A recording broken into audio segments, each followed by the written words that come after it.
organizado por el PC de Alcantarilla, en colaboración con Izquierda Unida de Alcantarilla también, en el que contamos con la presencia de Candy Marín, alcaldesa de Moratalla y coordinadora de Izquierda Unida Región de Murcia, comunista, como me acaba de recordar, como le gusta que le recordemos, además sin ningún tapujo, sin ningún tipo de problema. Sin problema, como le dice la derecha en su pueblo, la alcaldesa con mucho orgullo, efectivamente.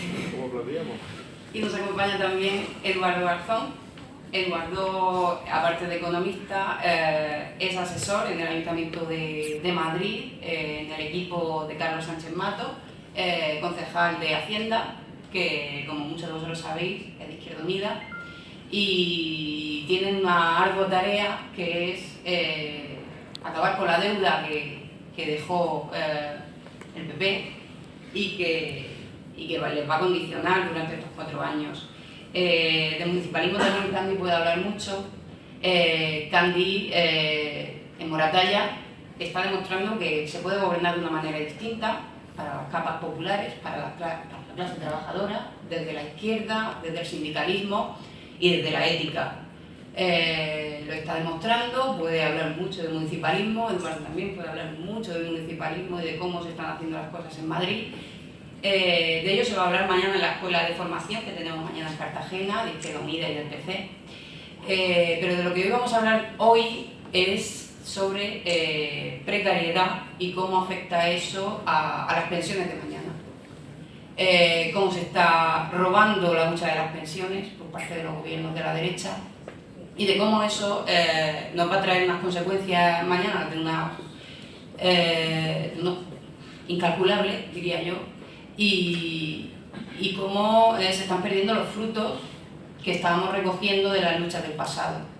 En las luchas del pasado se consiguieron una serie de derechos laborales que por desgracia estamos perdiendo y que tanto costaron en su día y que estamos perdiéndolas y nos las están robando. Y básicamente de eso es lo que vamos a hablar hoy. Eduardo ha publicado recientemente un libro que se llama Desmontando los mitos económicos de la derecha, y lo que viene a decir, que es algo que también Alberto Garzón también ha comentado en muchos foros, en los círculos de economistas, en las universidades, lo que se enseña el capitalismo y se enseña como si no hubiera otra alternativa y se enseña de una manera que parece que atreverse a hablar de marxismo, atreverse a hablar de economía marxista y de gobernar de otra manera, parece que no está siendo muy bien recibido. Sin embargo, estamos asistiendo con gran sorpresa como en la sexta noche Eduardo es colaborador y se le está dando bastante cancha. Esperemos que dure y bueno, sin más os doy la palabra a Candy.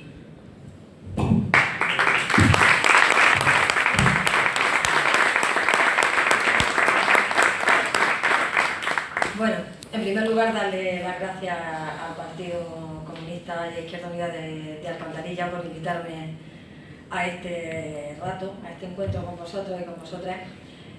Bueno, va a ser difícil que yo sepa distinguir si hablo como alcaldesa o hablo como sindicalista porque no son cosas que yo haya podido diferenciar a pesar de que haya quien entienda que puede hacerse. En los 2 años que he estado de alcaldesa he sido sindicalista y alcaldesa a la par, no son cuestiones incompatibles ni muchísimo menos. Mirad, yo precisamente empecé mi actividad sindical antes que la política y tuve la oportunidad de estar trabajando con las comisiones obreras haciendo elecciones sindicales hace 23 años, que no es poco, hace bastante. Bueno, pues en aquella oportunidad, en aquel contrato de trabajo que me hizo comisiones obreras, estuvimos visitando un montón de empresas de toda la región de Murcia. Y echando pues, la memoria hacia atrás y pensando a ver en cuál de aquellas empresas yo pude encontrar a trabajadores y a trabajadoras que estuvieran contentos y no recuerdo ninguna.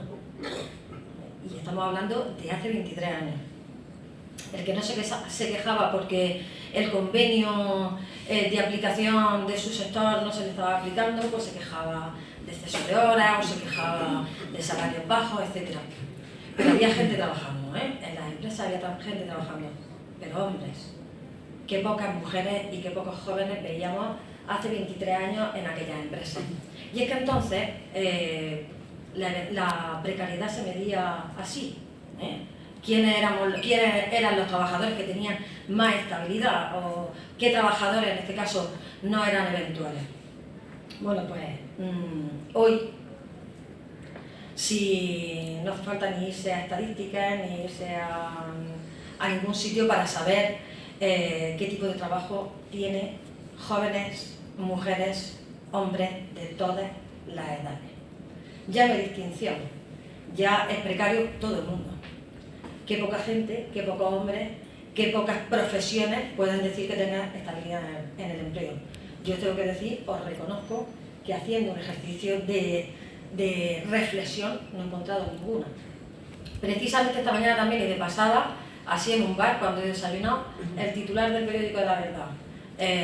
El sector de enfermería de la región de Murcia, de cada 10, 4 solamente tienen contrato estable, el resto no.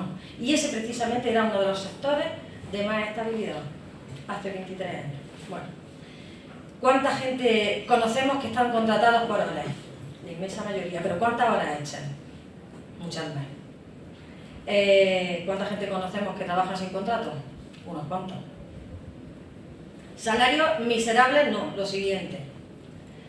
Si nos paramos a pensar en compañeros, compañeras, camaradas que están trabajando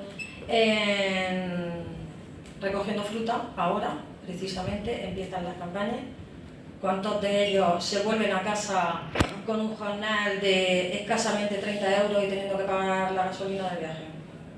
Pues la inmensa mayoría. ¿Cuántos jóvenes conocemos que en los bares están trabajando horas y horas sin contrato o con contrato por horas, pero después quédate porque tienes que limpiar, porque falta tal compañero, y las jornadas se hacen interminables? A esos compañeros y compañeras no puedes hablarles de nocturnidad, de turnicidad. A esos compañeros no podemos ir como hace 23 años íbamos los compañeros y compañeras de comisiones obreras a decirles: este es tu derecho, estos son tus complementos, esto es... Ahora ya no. Eso ahora no pasa, ¿no? ¿Y cómo se mide ahora el ser precario? ¿Se tiene en cuenta solamente la temporalidad, como hace 23 años? No sabemos cómo lo miden. Estamos segurísimos, vamos, yo estoy segurísima de que lo medirán al antojo del sistema y como al sistema le venga bien. Porque también estoy segurísima de que no van a tener en cuenta criterios pues como uno que es difícil de medir, que es el temor, el miedo a perder el puesto de trabajo. ¿Cómo se mide ese criterio para ser reconocido como un trabajador precario? Esa inseguridad, esa inestabilidad, ¿la mide alguien para determinar este es un trabajador precario, una trabajadora precaria? Eso no lo mide nadie, porque no interesa. ¿Se mide de alguna forma esa pérdida de derechos laborales que durante años y años hemos estado sometidos a la clase trabajadora? Yo creo que tampoco. Pero no solamente la pérdida de derechos laborales y la pérdida de derechos a prestaciones cuando pierdes el trabajo, tampoco. Bueno, pues no hace falta buscar definición de precario. Yo me creo que entre todos y todas sabemos que un trabajo precario es aquel que impide tener una vida digna. Y eso lo tenemos clarísimo. Y sabemos que las estadísticas que emplee el gobierno del Partido Popular no van a medir la dignidad de ninguna de las maneras, entre otras cosas porque no saben ni quieren reconocer la dignidad de los trabajadores y trabajadoras.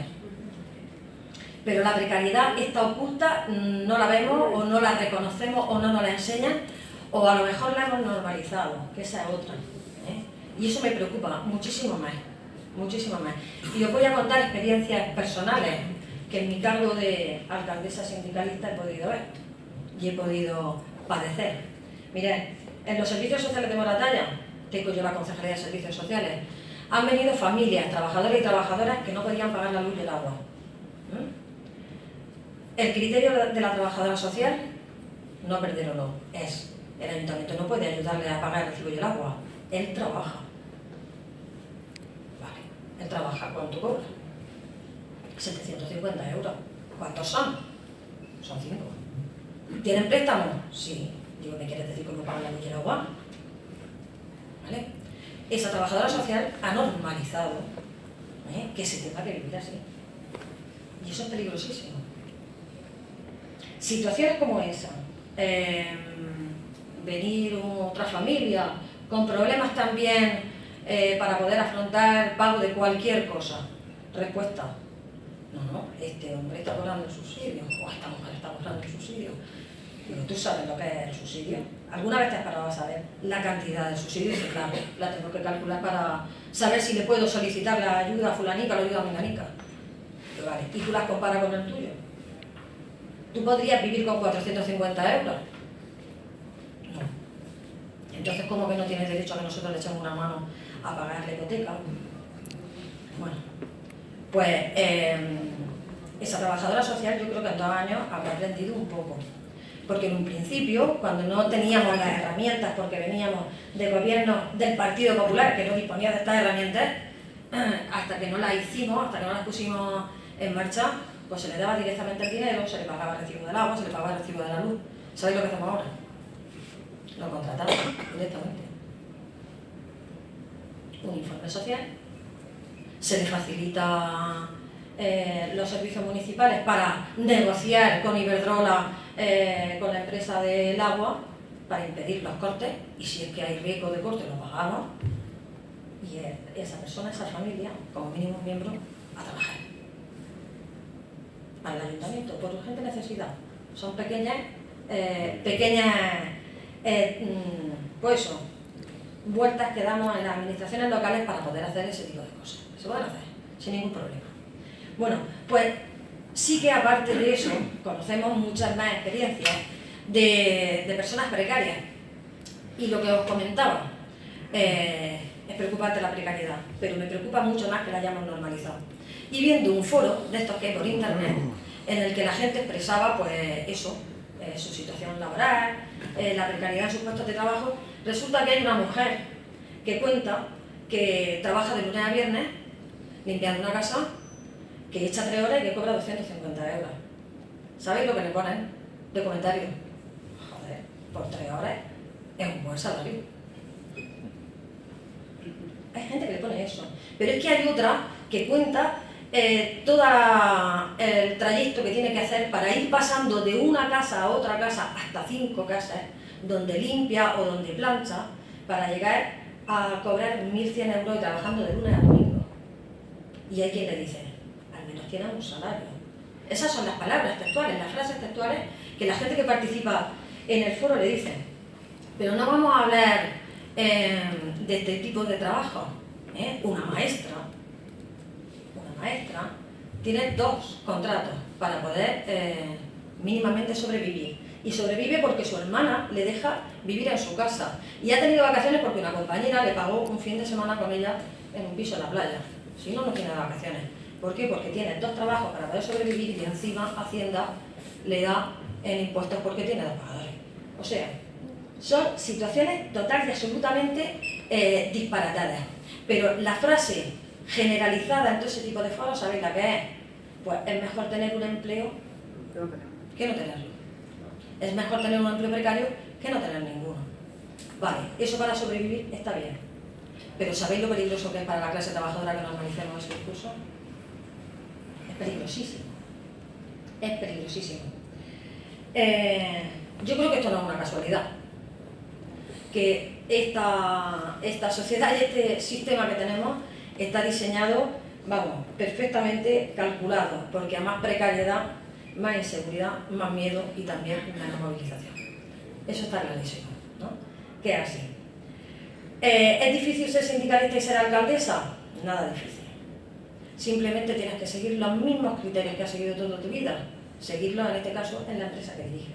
Cuando nosotros entramos al gobierno, resulta que de toda la plantilla municipal, las trabajadoras que estaban, los únicos trabajadoras que estaban a jornada parcial, contratos de 4 horas cobrando menos de 500 euros, todas eran mujeres. Todas. Plantilla del centro de día, plantilla de la escuela infantil, auxiliares de ayuda a domicilio, todo mujeres. 2 años después, buena parte de esas mujeres están a jornada completa.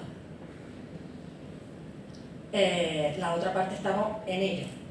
recuperamos una negociación totalmente rota con los representantes sindicales. A día de hoy, los trabajadores y trabajadoras del ayuntamiento han recuperado derechos que se les había quitado y que no tenían nada que ver con la situación económica del ayuntamiento. Era una cuestión de lo que os estoy comentando.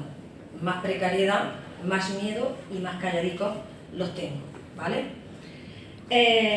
Pero no solamente ha sido para la plantilla fija del ayuntamiento, sino que hemos mejorado las condiciones laborales de todos estos contratos que os estoy diciendo y que, un poco siguiendo los criterios que nos marca Izquierda Unida a nivel federal, aunque no lo podemos hacer porque el Ministerio de Hacienda nos tiene pues supervisando cada uno de los movimientos que hacemos, pero a nuestra manera hemos hecho un pequeño plan de empleo garantizado. Y euro que entra al ayuntamiento, pues euro que hemos gastado en eso, en crear empleo.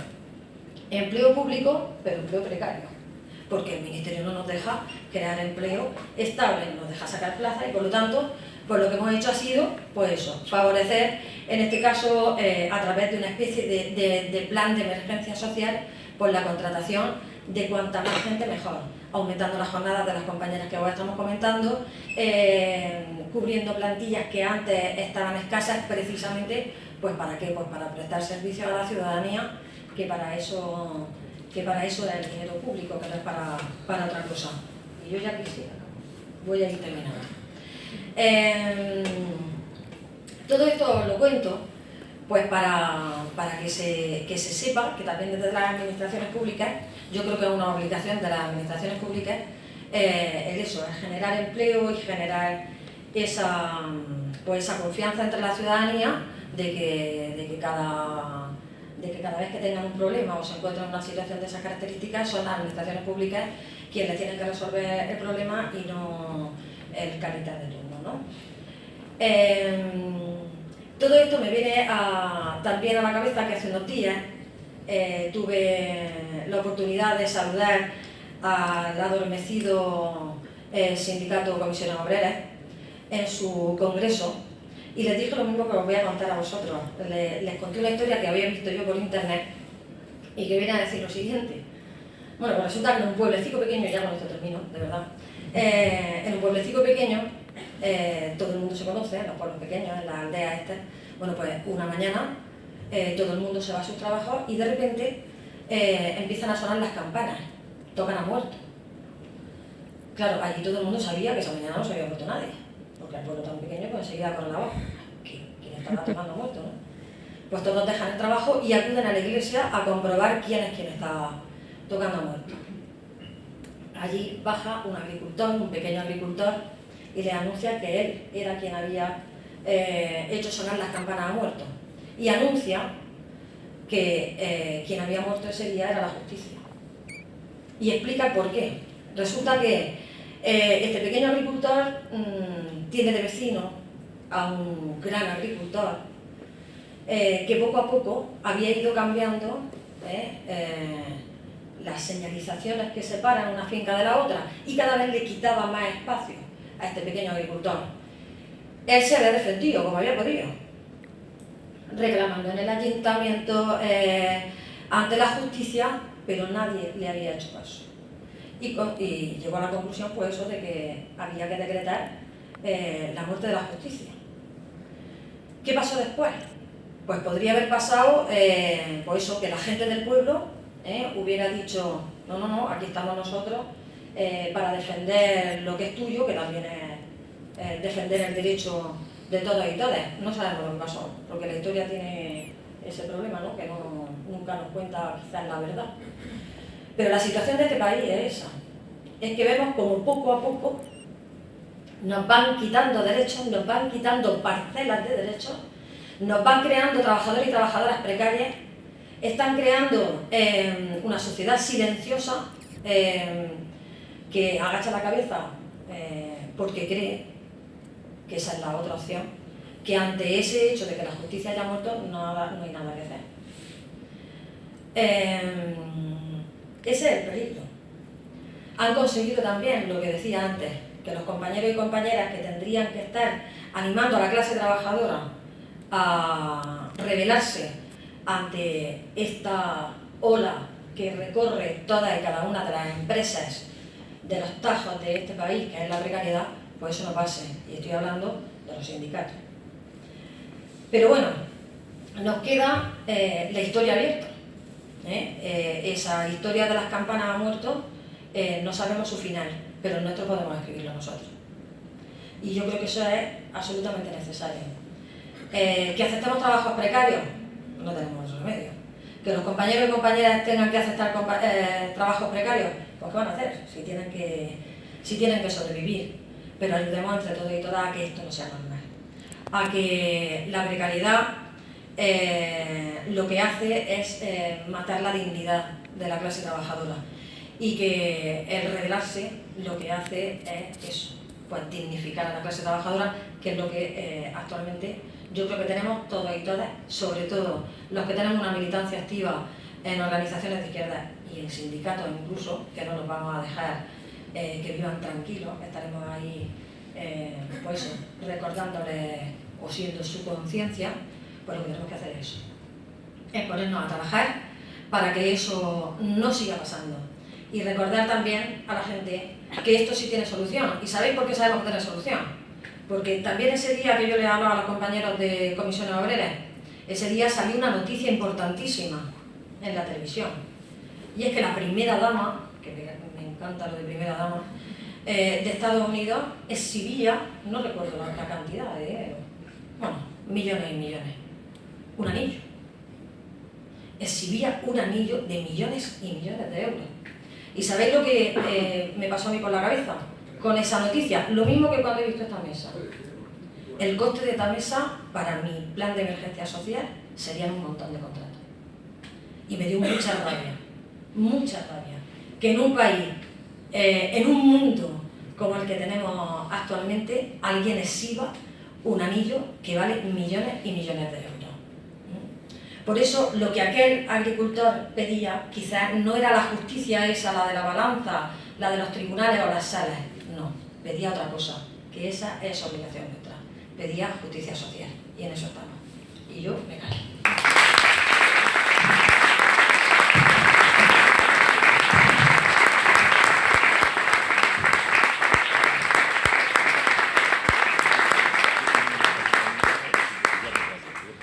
Bueno, pues muchísimas gracias a todos vosotros y vosotras por estar aquí. Por supuesto, muchísimas gracias por la invitación al Partido Comunista y Izquierda Unida de Alcantarilla, por también permitirme la posibilidad de estar en un acto tan interesante como este, y por supuesto, gracias por la brillante exposición que nos has hecho, que me ha encantado la anécdota del toque a muerto de la justicia, ¿no? Porque creo que cada uno de nosotros no se nos ocurre en mil historias que tendría que haber acabado de esa forma, ¿no? Tantas veces ha muerto la justicia. Fijaos, yo voy a ir al grano en una cuestión que me parece fundamental cuando tenemos que abordar cualquier tipo de situación que tiene que ver con la precariedad y sobre todo con las pensiones, ¿no? Y es que con la economía nos engañan, y utilizando el lenguaje, pero nos engañan de una forma bestial, que a veces nosotros, pues bueno, que tenemos determinada sensibilidad y estamos de alguna forma con el ojo avizor, sabiendo que hay personas interesadas en engañarnos, creemos que estamos desprovistos o protegidos, perdón, de cualquier tipo de engaño. Y sin embargo, a medida que pasa el tiempo, a mí lo que me ocurre es que me doy cuenta de que voy aprendiendo nuevas artimañas de la derecha, sobre todo, y de la élite política y económica, que hasta entonces me la había creído, ¿no? Entonces, como que ni siquiera nosotros, que estamos totalmente sensibilizados, que nos creemos armados, estamos protegidos frente a todo este tipo de mentiras, ¿no? Y como os digo, yo cada día incluso voy descubriendo nuevos elementos con los que nos engañan. Sobre el paro, la precariedad y las pensiones hay multitud de mentiras que hasta la izquierda las ha absorbido desgraciadamente y las acabamos repitiendo. A mí me interesa mucho hacer hincapié en ello, en el libro que ha mencionado Silvia en la introducción, lo intento de alguna forma, y aquí voy a intentar resumir las que tienen que ver claramente con la precariedad y también con las pensiones. Fijaos, cuando salen los datos del paro, que salen de forma mensual, pero también cada 3 meses salen datos del paro o del empleo desde otra fuente estadística, nos engañan sistemáticamente, juegan con el lenguaje de una forma tan sibilina que incluso han conseguido difundir la idea de que ahora se está creando empleo y que además el empleo, si es precario, es algo anecdótico y como una fase preliminar o inicial de aquella persona que llega a un empleo y bueno, pues cuando aparece por primera vez no va a cobrar mucho, va a tener que sufrir y hacer un esfuerzo para tener un gran empleo, etcétera, etcétera, ¿no? Y sin embargo, fijaos que nos engañan, pero utilizando una serie de elementos que, como digo, pasan a veces muy desapercibidos. Pongo un ejemplo. Cuando se nos dice directamente el paro ha bajado, porque eso suele ocurrir, ¿no? Desde los últimos 12 meses viene ocurriendo prácticamente eso, el paro está bajando cada mes, se vende como una noticia positiva, claramente, y nosotros incluso porque estamos acostumbrados y porque solemos escuchar y porque nos repiten hasta la saciedad ese tipo de mensajes, ¿no? Y de mantras en este tipo económico, parece determinados tertulianos diciendo que bien ha bajado el paro, los gobernantes diciendo que bien ha bajado el paro, nos parece que es una buena noticia. Pero si nosotros vamos más allá y nos paramos a pensar en qué en realidad está significando que haya bajado el paro, nos podemos dar cuenta que no tiene por qué ser en absoluto positivo, sino que puede ser incluso muy negativo. Y me explico. 47 millones de personas en nuestro país. Hay 8 millones de personas que tienen menos de 16 años y que no tienen edad para trabajar. Aquí tenemos, por ejemplo, un ejemplo de una persona que entra dentro de esas estadísticas. Luego, 9 millones de personas que tienen más de 65 millones de años. Fijaos, gente muy mayor, como podéis ver, que tiene más de 65 años. Perdona, que estoy con los numeritos de los presupuestos generales del Estado y ya me salen los millones de años. Insisto, 8 millones, otra vez, sí, ahora sí, 8 millones de personas que tienen menos de 16 años, 9 millones que tienen más de 65 años. Y al mismo tiempo vemos que ese resto de la población que queda no son personas que están trabajando, estamos hablando de son personas en edad de trabajar, pero hay una buena parte de la población que está inactiva, así es como se reconoce en términos estadísticos, y son personas que de alguna u otra forma no quieren trabajar o no están en disposición de trabajar, ¿no? Podemos hablar de estudiantes, de personas que han decidido no trabajar porque estoy hablando de un empleo remunerado, obviamente, y visibilizado. Pueden estar trabajando en otras labores, pueden ser voluntarias, o trabajos de cuidados, o trabajos del hogar, que tienen su impacto positivo sobre la población, pero como no se remunera y no se visibiliza y no se dignifica, pues no se considera que es empleo, aunque es un trabajo fundamental y que por cierto, lo realizan mayoritariamente las mujeres, ¿no? Si luego tenemos en cuenta esa población, que ya estamos hablando de mucha menos población, que estaremos hablando solo de 22 millones o 23 millones de personas, estaremos hablando que son la población activa, esa población que quiere y que está en disposición de trabajar. Fijaos que es sobre eso la que se pone el foco en términos oficiales, en términos convencionales. Como si el resto de la población no importara y no fuese capaz de realizar un trabajo útil para toda nuestra sociedad. Esto que estoy diciendo es muy importante porque fijaos, 23 millones de personas hoy día y se dice, bueno, pues 18 millones de personas están hoy día obteniendo un empleo remunerado, ¿no? Y el resto, que serían unos 4 millones y pico, son considerados parados, ¿no? Paradas, personas paradas. Cuando baja el paro, no quiere decir que esas personas que están en ese grupo de población parada pasen a ese grupo de población ocupada, sino que puede pasar a otras partes de las que yo os estoy diciendo. Puede ser simplemente que hayan desistido de buscar empleo y pasen a ser personas inactivas porque se hayan dedicado a estudiar, porque hayan perdido la perspectiva y la esperanza de obtener un puesto de trabajo. Puede ser incluso porque hayan transcurrido los años, o sea, hayan entrado en una edad en la que ya no están en disposición de trabajar, más de 65 años, para unos cuantos meses debido a la reforma del Partido Popular sobre las pensiones, pero es que también puede que hayan emigrado y también puede ocurrir que hayan muerto. Pero fijaos que el descenso del paro no tiene por qué implicar necesariamente un aumento del empleo. Y esto que estoy diciendo puede alguien decirme, bueno, pero demuéstralo. Digo, vale, pues vamos a demostrarlo. En los últimos 10 años hemos perdido 2 millones de jóvenes en nuestro país. La inmensa mayoría ha sido por emigración.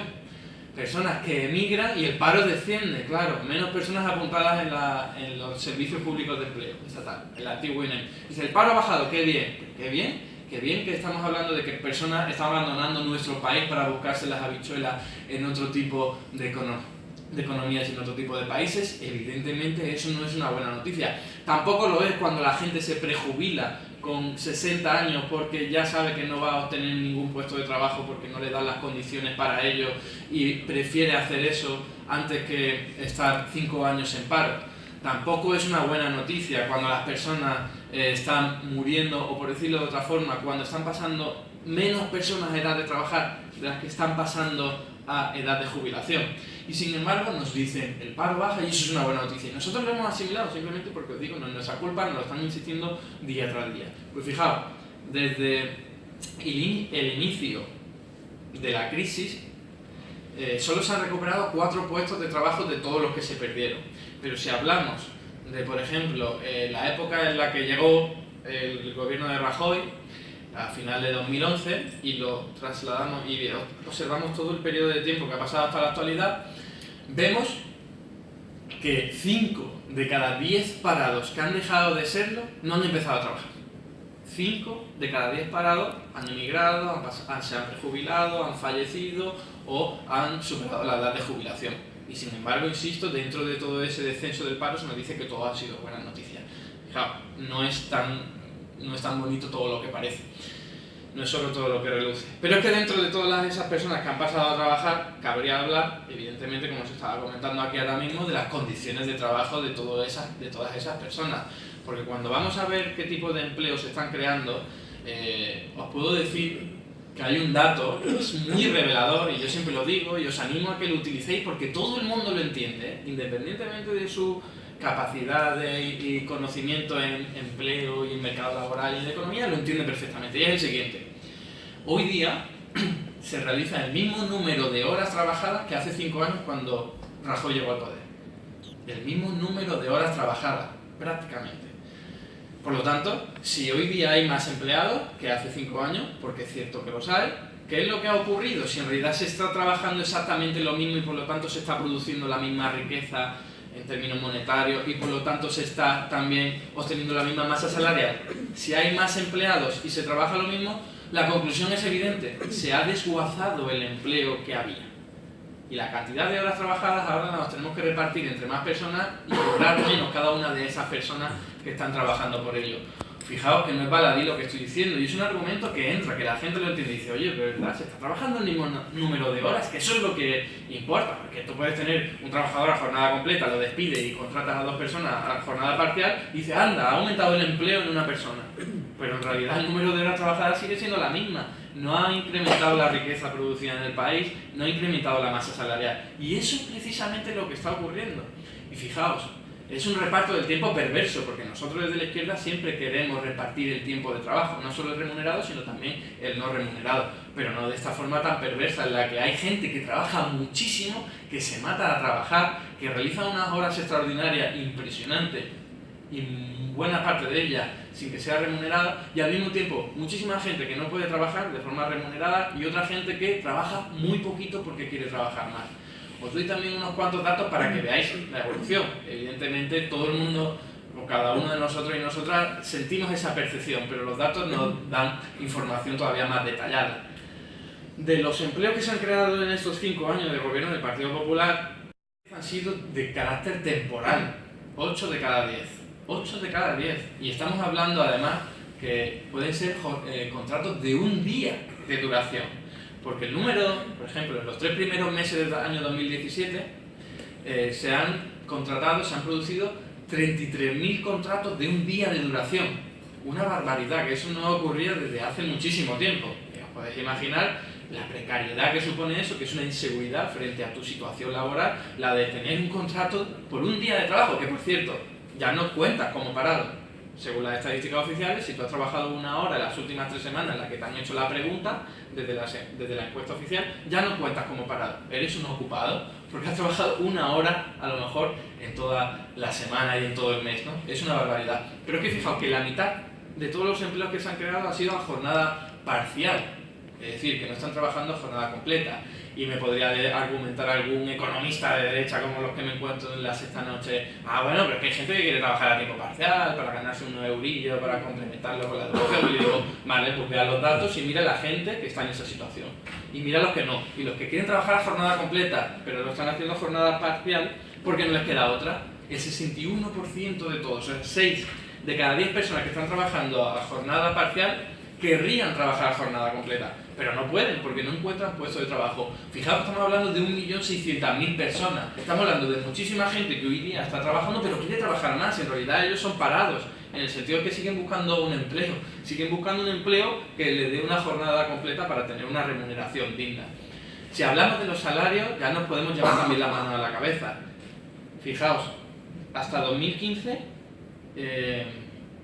los contratos iniciados, ¿no?, los primeros contratos de las personas, la remuneración media ha sido de 972 euros mensuales.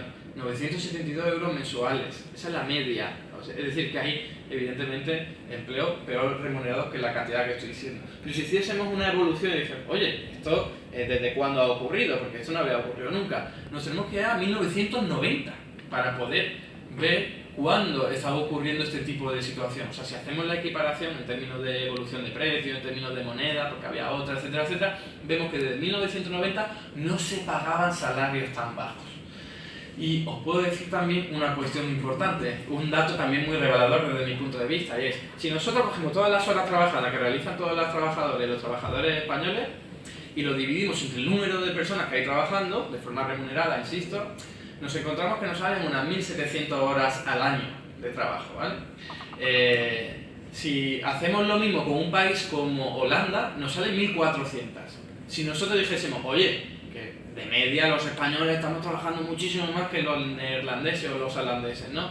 Si nosotros quisiésemos repartir, o lo hiciésemos, ¿no?, repartir todo el tiempo de trabajo entre cada una de las personas que están trabajando hoy día y las que quieren trabajar, para que cada uno de media trabajase pues lo mismo que los holandeses, pues vamos a trabajar lo mismo que ellos, no más, no los vamos a matar, como ocurre en nuestra situación, ¿no? ¿Qué ocurriría? Solo haciendo esto que estoy diciendo, que es repartir el tiempo de trabajo, o sea, reducir la jornada laboral, estaríamos llegando a una tasa de paro del 3,4%.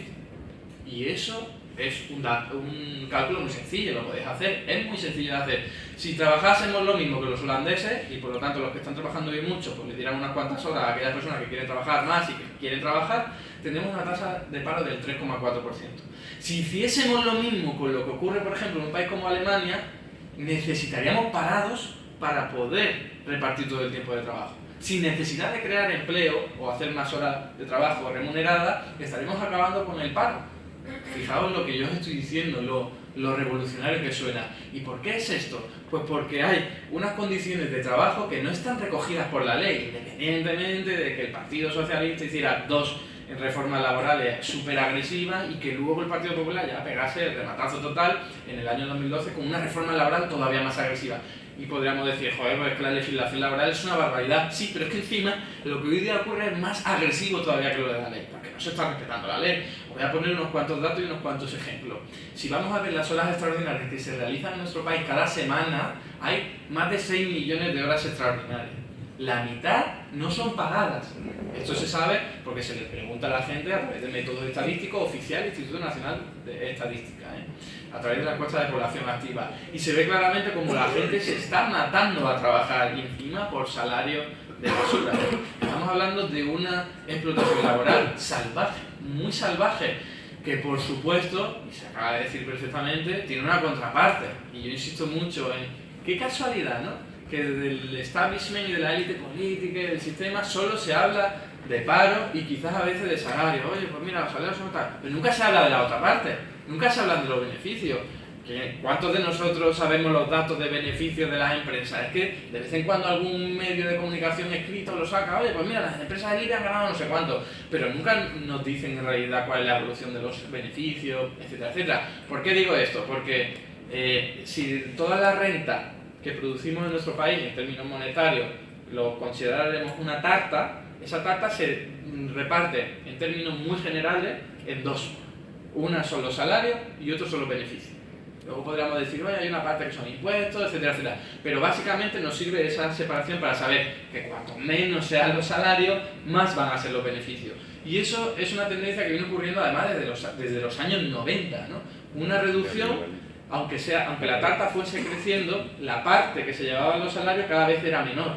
cada vez era menor, ¿no? Imaginamos una tarta, pues cada vez los salarios reciben menor parte, aunque la tarta vaya creciendo. Y ahora fijaos que con la precariedad esto ha crecido de forma exponencial. Lo podéis ver en todos los datos, esos datos de los que nunca nos hablan, el beneficio unitario, ¿no? Que quiere decir que por cada producto cuánto se lleva el trabajador al salario y cuánto se lleva el empresario en términos de beneficio. Y los países que más han crecido el beneficio unitario, qué casualidad que son Grecia, Italia, Portugal y España. Qué casualidad, aquellos países donde se han implementado y aplicado reformas laborales extremadamente agresivas, donde se han aplicado políticas de austeridad con la excusa de esto es lo único que podemos hacer para salir de la crisis. Pero claro, de la contraparte nunca nos habla, y es que los beneficios han crecido de forma exponencial. Evidentemente, eso tiene sus claroscuros. Hay empresas que han salido perdiendo y hay otras empresas que han sido ganando. Pero fijaos que en términos generales lo que supone todo lo que es las empresas, el conjunto de las empresas, han salido ganando. Y si no, no se podría explicar lo siguiente. Datos de los que nunca nos hablan, que no son tanto de desigualdad como de riqueza. España está en el número 10 en el ranking de los países con más multimillonarios del planeta. El número 10. Al mismo tiempo, España es el número 3 en el ranking de la Unión Europea con mayor pobreza o personas que están por debajo del umbral de la pobreza. Hablamos de que 2 encima de cada 10 trabajadores hoy día son considerados pobres según las estadísticas oficiales. Y estamos hablando al mismo tiempo de lo que yo os estaba diciendo. El número 10 en el ranking de países con más multimillonarios. Los beneficios del IBEX 35 no dejan de crecer cada año si lo vemos en las estadísticas oficiales. Vemos también que 133 banqueros españoles cobran más de 1 millón de euros al año. Banqueros españoles que están viviendo una situación apoyada y formando parte de una estrategia empresarial y de un negocio que está apoyado por lo público de 1000 formas. Pero fijaos que a pesar de eso, el número 1 de Iberdrola, que también es una empresa que antes era pública, ahora es privada, perfecto para los empresarios que se llevaron esa parte del pastel, cobra 42.000 euros al día.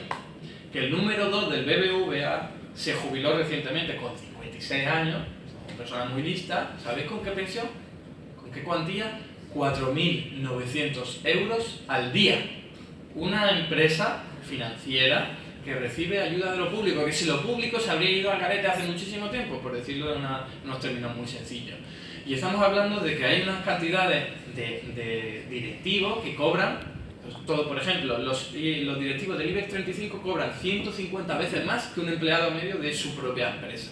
Esto evidentemente no quiere decir que sean 150 veces más guay y más productivos que el resto, sino que hay una desigualdad en términos de poder y quien decide quién se lleva la parte de la tarta, pues se lleva mayor parte, porque no hay mecanismos que se lo contrarresten, ¿no? Y ahí, bueno, en buena medida tiene también mucho que ver pues las cúpulas sindicales en las que de alguna forma están bastante adormecidas, también porque la situación no es nada halagüeña con 4 millones de personas que, como bien se acaba de explicar, es al fin y al cabo lo que acaba explicando y acaba pues dando una visión muy clara de lo que está ocurriendo. Si hay 4 millones de personas ahí fuera, yo como trabajador voy a decir, por favor, redúceme un poco el salario y quítame las vacaciones, pero no me eches, que hay 4 millones de personas llamando fuera. Esto los economistas clásicos lo tenían muy estudiado. Marx, por ejemplo, lo llamaba ejército industrial de reserva, y es un arma más que utilizan los empresarios para atornillar a todos los trabajadores y poder sacar la mayor parte de la tarta.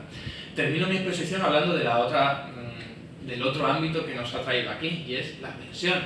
Claro, muy relacionadas con todo lo que estoy diciendo, pero no porque sea así de forma inevitable, porque las fuerzas de la naturaleza han llevado a esta situación, sino que, fijaos, de toda la renta y la riqueza que producen nuestras sociedades, y estoy hablando ya no de términos monetarios, sino cualquier tipo de trabajo o esfuerzo físico e intelectual que redunde en beneficio de cada uno de nosotros y nosotras, que es algo mucho más amplio que un trabajo que está remunerado. Insisto, un padre en su casa cuidando a un niño está realizando un trabajo, y eso, ¿quién puede negar que no es útil y no da riqueza a nuestra sociedad? Pero si no está pagado no cuenta como empleo.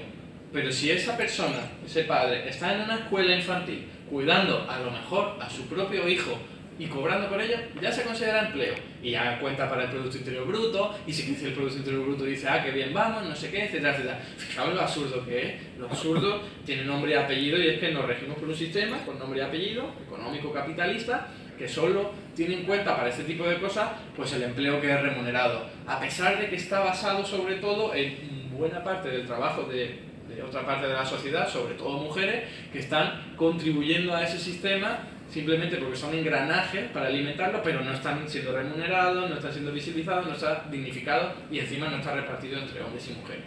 Fijaos, si nosotros consideramos, lo mismo puede ocurrir también con una persona que está pues, cocinando, pues se cocina a lo mejor para sus amigos y si no cobra por ello, eso no se considera empleo, no cuenta la estadística oficial, no aumenta el PIB, etcétera, etcétera. Si lo hace la amplitud de miras y darnos cuenta de que hay muchísimo trabajo que hoy día se está realizando, pero no se está visibilizando, remunerando, no se está dignificando, etcétera, etcétera. Y eso es un problema y es lo que nosotros tendríamos que atacar, ¿no? Pero, ¿qué tiene que ver esto con las pensiones? Porque fijaos, cuando nosotros nos hacemos la pregunta que es también cayendo en la trampa en la que la élite nos ha metido de forma interesada, y es, oye, ¿hay dinero para pagar las pensiones? Esa es normalmente la pregunta que nos hacen. Nosotros pues decimos, bueno, pues no sé qué, sí, no, fraude fiscal, evasión, paraíso fiscal, y acabamos entrando, al fin y al cabo, en su mundo, en un callejón sin salida en el que nos han metido. Pero nosotros tenemos que salir de eso y decir, un momento, ¿cómo que si hay dinero no para las pensiones? Esa pregunta es una absurdez. Yo lo que quiero, en todo caso, es responder a la pregunta, ¿tenemos capacidad y medios para garantizar un nivel de vida digno a nuestra población mayor? Esa pregunta, aunque pueda sonar parecida, no es la misma, porque tú puedes garantizar un nivel de vida digno a tu población mayor sin necesidad de darle un euro. Y os voy a poner un ejemplo. Hoy día con la sanidad y la educación se garantiza cada vez menos, desgraciadamente porque nos la están atacando, pero se garantiza un nivel de bienestar en términos educativos y en términos sanitarios sin que la persona utilice un solo euro. Simplemente porque está reconocido su derecho a que por el hecho de haber nacido puede ir a un colegio a recibir una educación o a un centro de salud a recibir una prestación sanitaria. Y eso se puede hacer con cualquier otro ámbito de la economía. Alojamiento, vestimenta, podemos hablar de transporte, energía, para que la gente no pase ni frío ni calor en su casa, incluso telecomunicaciones, etcétera, etcétera. O sea, lo básico se puede garantizar sin necesidad de que haya un euro por medio. Entonces, la pregunta sería, oye, ¿de verdad tenemos capacidades para que nuestra población mayor, en este caso, podríamos ampliar el abanico y decir, oye, ¿tenemos capacidades para que toda la población pueda tener al menos estas condiciones básicas para sobrevivir y para tener un nivel de vida digno garantizado? ¿Tenemos las posibilidades? Y ni que decir tiene que sí.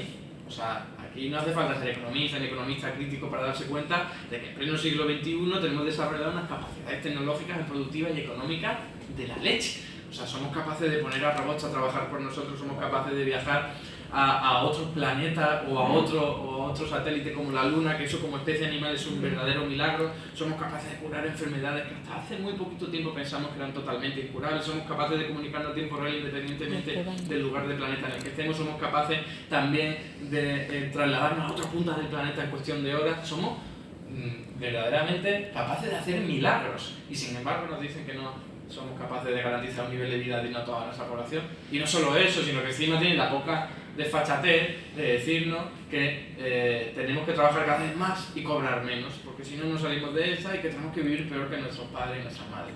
Evidentemente aquí hay gato encerrado y a nadie se le escapa. Como hace apenas unas décadas, solo un miembro de la familia trabajaba y sacaba adelante con su ingreso a una familia que podía tener 5 o 6 miembros incluso. Y ahora la familia típica es 2 personas que tienen que trabajar cada uno de ellos y ni siquiera se puede permitir tener el lujo de tener un hijo o quizás 2, ¿no? O sea, las cosas han cambiado y fijaos que lo que explica que estemos viviendo en sociedades más ricas que, por ejemplo, la Edad Media es que tenemos mejor tecnología, mejor conocimiento, mejor maquinaria, mejores habilidades, etcétera, etcétera. ¿Y qué ha pasado con eso? Sigue aumentando. Cada vez tenemos mejor tecnología, mejor conocimiento, más que el año 2006. ¿O alguien se piensa que desde el año 2006 hasta la actualidad se nos ha olvidado todos los conocimientos que teníamos? Hemos perdido brazos y piernas y capacidades para poder trabajar, hemos perdido las herramientas en el fondo del mar, tenemos peor tecnología, ¿no? Evidentemente todo ha ido a más. El problema es que quien tiene la palanca para poder poner en marcha toda esta maquinaria, toda esta riqueza que nosotros tenemos, son unas cuantas personas, unos cuantos grupos sociales, ¿no? En general, los capitalistas, los empresarios, la élite económica y política.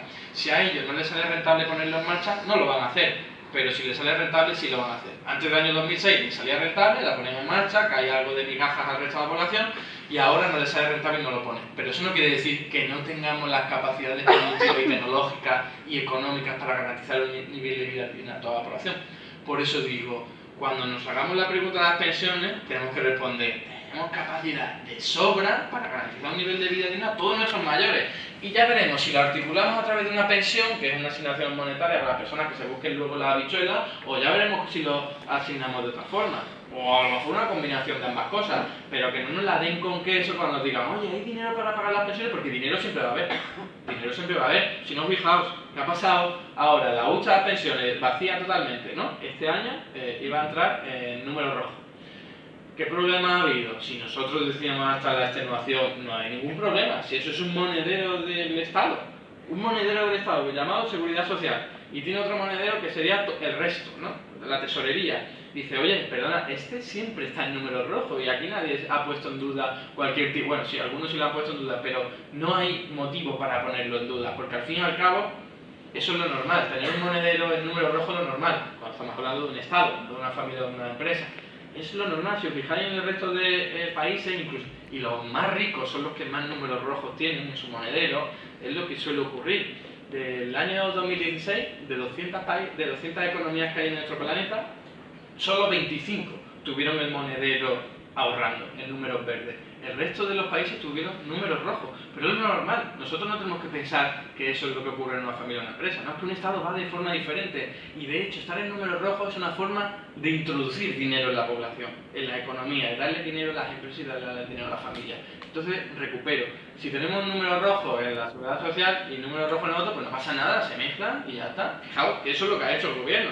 Pero sabían que iban a hacerlo. Dicen, pues no, hacemos un préstamo de aquí a asunto resuelto. No había ningún tipo de problema. Yo lo he dicho hasta en la sexta noche que la gente pues decía, ¿este qué dice? Está loco. Yo decía, me juego un brazo a que no va a haber ningún gobierno que deje de pagar las pensiones. Ningún gobierno. Porque sería su suicidio político, entonces jamás lo va a hacer. Y porque dinero siempre se puede sacar de otra forma, como se ha hecho sistemáticamente a lo largo del tiempo y a lo largo de toda la historia. Simplemente porque el dinero no es más que una invención del ser humano que se crea a voluntad. Y se puede crear tanto como quieras, siempre teniendo en cuenta que tiene sus limitaciones, pero si quieres sacar dinero para articular la riqueza y las capacidades productivas de las que yo estoy hablando, hay posibilidades. Entonces, fijaos, de toda la renta, en la trampa en la que nos meten, de toda la riqueza que somos capaces de generar como sociedad, hay una parte que no se paga. Y esa dicen fuera, ¿no? Y entonces nos quedamos solo con la que se paga. De toda esa, también hay una parte para pagar las pensiones de hoy día que se quita casi la mitad y dice esto fuera, son los beneficios. Y las pensiones las vamos a pagar en función de este trozo de la tarta que es los salarios. Y entonces dice, vamos a sacar el dinero para pagar las pensiones de ese trozo de la tarta, del resto fuera. Y nosotros tenemos que decir, oye, no, perdona, que hay buena parte de la riqueza que generamos que no la estás teniendo en cuenta para pagar las pensiones. Pero es que además de esa parte de la tarta, también hay una parte que se la quita. Por ejemplo, un futbolista que cobra muchísimo dice, no, es que tengo un tope. Y entonces no está cotizando por todos los euros que está recibiendo como ingreso del trabajo, sino que está cotizando por un límite que se le ha puesto. Entonces, fijaos, las reglas actuales son enormemente tramposas, porque este monedero que os he dicho ha sido, oye, me da igual en el monedero el otro lo que tenga. Con este voy a financiar las pensiones y anda, se me está quedando el número rojo. Claro, se me está quedando el número rojo porque lo estás dinamitando a conciencia. Es lo que ha hecho el Partido Popular y con un motivo que ahora explicaré que es bastante evidente. Pero ha recortado cotizaciones sociales a los empresarios para ver si crean trabajo. No ha ocurrido, al menos no por esta situación, reconocido en todas las fuentes de datos en las que se le pregunta a los empresarios. Oye, ¿esto se ha servido para crear empleo? El 90% no. La mitad de todos los que respondieron decía, esto ni siquiera lo he usado, ¿no? Se ha reducido, por supuesto, la cantidad de personas que están trabajando de forma deliberada, con reformas laborales diciendo vamos a abaratar el despido. Si no me decís que eso no es buscando que haya menos trabajadores, pues o que otra vez que baje Zeus y lo vea, ¿no? Se ha conseguido también reducir los salarios de los trabajadores. Claro, si tú cada vez tienes menos salarios, pues evidentemente vas a tener menos dinero con lo que pagar las pensiones. Pero como os estoy diciendo, la parte de los beneficios va creciendo, porque es que no tenemos una economía más pobre que la de hace 10 años. No lo tenemos, lo que pasa es que está aumentando los beneficios. pero de ahí no se puede sacar para las pensiones, ¿no? Y están también, y han realizado también otro tipo de artimañas ya de bajo nivel para, como esa limitación en la que os digo, para no pagar las pensiones. ¿Cuál ha sido el objetivo? Siempre el de meter miedo sobre la sostenibilidad del sistema público de pensiones para atormentar a las personas y decirles, oye, pues esto no va a ser sostenible, así que vete pensando en contratar un plan de pensiones privado. Claro, una empresa financiera de la que yo formo parte, con la que yo tengo puertas giratorias constantemente y sobre lo que yo voy a vivir. Pero fijaos que esto no es nuevo, o sea, desde el año 90 podéis ver multitud de estudios, sobre todo financiados por empresas financieras como el BBV, que decía, oye, en el año 2000 la Seguridad Social, el monedero ese de que está hablando, va a entrar en número rojo. Así que he ido pensando en contratar un plan de pensiones privado, porque si no, no voy a tener asegurada la jubilación. Llegó el año 2000 y en vez de número rojo había un superávit del 2% sobre el PIB. Pues eso fue ocurriendo sistemáticamente durante todos los años. Se equivocaron en todos. ¿Qué pasa? ¿Que eran muy torpes? No, porque es que lo único que hacían era cocinar todos los datos para sacar una conclusión que era la que querían que saliera, que se difundiera. Y era de, no va a haber dinero para las pensiones. Incluso el gobierno legisló, el Partido Socialista en este caso, para decir, oye, pues si te contrato un plan de pensiones privado te voy a dar bonificaciones fiscales, ¿no? Y se ha hecho sistemáticamente así para favorecer. ¿Por qué? Porque hay una masa brutal de dinero en el sistema público de pensiones al que quieren indicar el diente, porque es como digo, es un pastel inmenso al que las entidades financieras quieren utilizarlo para hacer inversiones financieras, porque les saldría muchísimo más rentable y tendrían muchísimos beneficios, ¿no? Y esta es la historia de siempre, la que han hecho con la educación y con la sanidad, ¿no? La mejor forma de privatizar no es privatizar directamente, sino deteriorar las condiciones, meter miedo sobre su sostenibilidad, sobre su calidad, sobre su servicio, y entonces poco a poco van logrando que la gente diga, oye, pues no me queda más remedio. Y termino dando datos también de lo que supone invertir en un plan de pensiones privado. Lo podéis ver en un estudio publicado recientemente por la Universidad de Navarra. De más de 300 planes de pensiones privados en España que se analizaron para ver cuál era la rentabilidad, la inmensa mayoría no tuvo una rentabilidad superior de lo que uno puede obtener comprando deuda pública o invirtiendo en bonos del Tesoro, que es algo que además contribuye con las arcas del Estado. Por lo tanto, decimos, oye, pues esto parece que no es ninguna jauja, no me voy a hacer rico con ello. Pero es que, fijaos, es que el 25% de todos esos fondos de pensiones que os digo, perdieron dinero.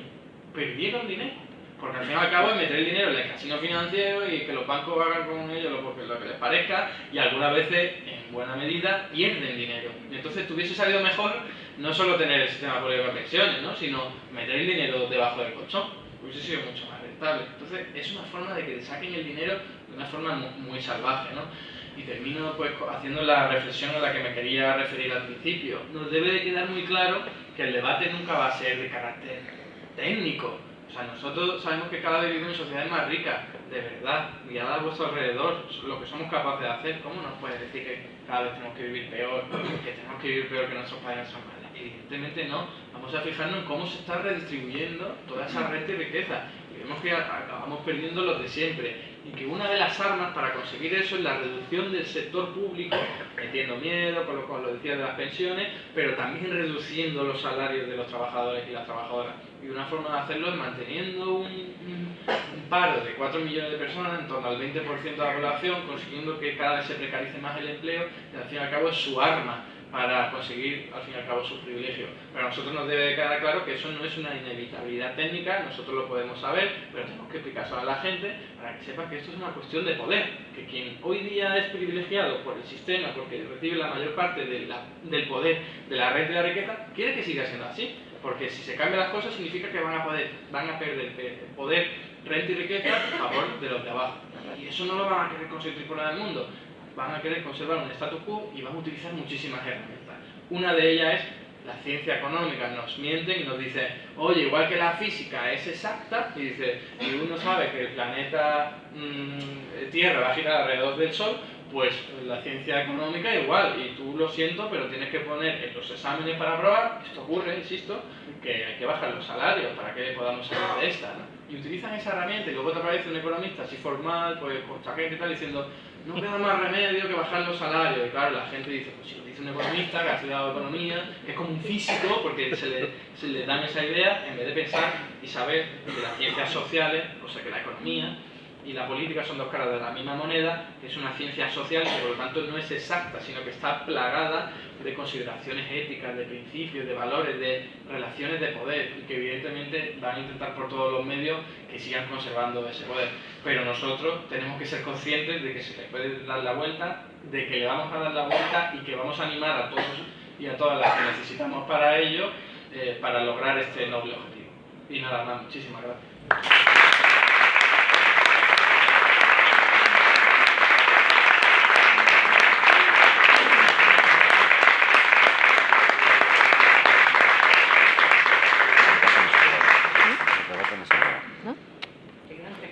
Lo paro, ¿no?